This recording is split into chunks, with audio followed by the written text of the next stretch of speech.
SoHo's plastic palette knife set is a great alternative when traditional stainless steel palette knives aren't available, or you can't bring them with you, or you just want to save money on a very useful tool that is very effective but not as expensive as the stainless steel palette knives. And they are a very sturdy plastic that give you just the right amount of give, a very similar feel to that stainless steel, designed to mimic that for both mixing and applying paint.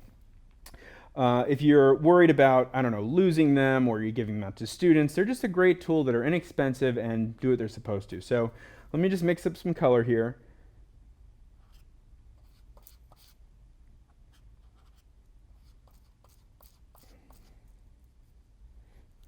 Actually, just show you while I'm doing this.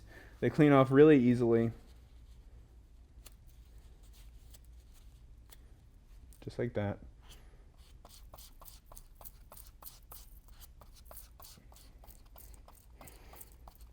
And so for color mixing or applying,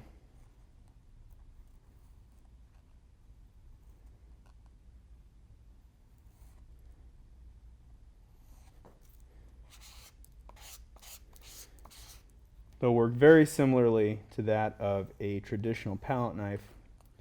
But you don't have to worry about losing them if you're traveling. You don't want to bring palette knives necessarily on a plane. You don't want to lose your expensive tools. So they're just an inexpensive solution to anybody that wants to bring some palette knives with them on the go, or just have something inexpensive in the studio to use for yourself or students. So these are the SoHo Plastic Palette Knife set.